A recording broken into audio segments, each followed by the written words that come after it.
école aujourd'hui, on a besoin de chercheurs de très bon niveau, non seulement sur les questions de recherche, de publication, c'est classique, mais aussi des chercheurs de très bon niveau dans leur capacité à contribuer à l'innovation dans le monde industriel. C'est aujourd'hui un des enjeux majeurs pour l'école. C'est certainement les raisons pour lesquelles cet enseignement a été créé et qu'on continue aujourd'hui à travailler dans nos laboratoires pour que de tels enseignements soient toujours à la pointe de ce qu'on peut dire, de fonder sur comment est-ce qu'on passe de la recherche à l'innovation.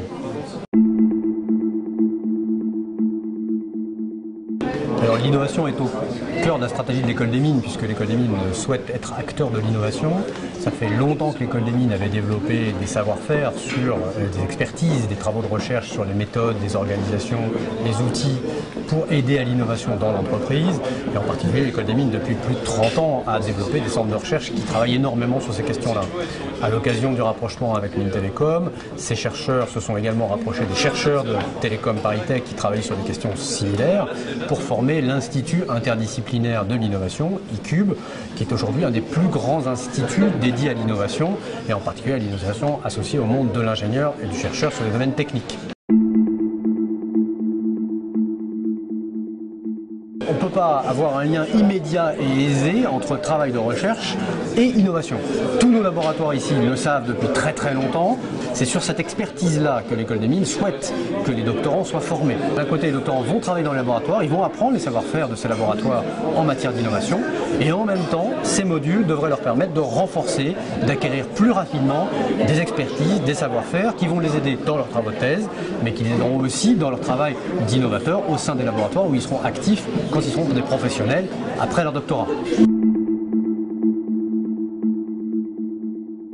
Oui, bien sûr.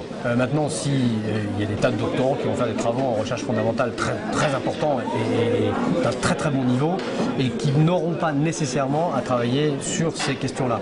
En revanche, si on veut faire une recherche qui contribue à l'innovation, alors dans ces cas-là, il est important de renforcer un certain savoir-faire, des modes de raisonnement qui sont en fait assez différents. On a des modes de raisonnement en recherche qui sont plutôt de l'ordre de la modélisation, de la simulation, de l'optimisation.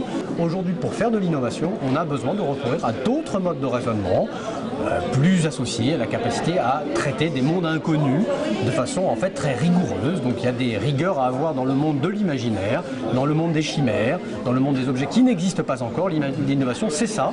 Et en fait, ces mondes-là ont aussi leur propre rationalité. Simplement, ça n'est pas forcément la rationalité du chercheur modélisateur ou du chercheur optimisateur.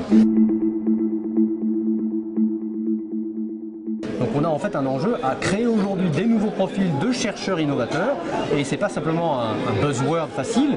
Un chercheur innovateur, il pourra s'appuyer aujourd'hui sur un corpus de méthodes, de théories, de formalisme qui va l'aider d'une certaine façon à conduire des raisonnements un petit peu différents, lui permettant d'aller structurer, donner forme à l'inconnu beaucoup plus loin que ce qu'on aurait pu faire avec la simple intuition ou avec une forme de créativité parfois un peu galvaudée.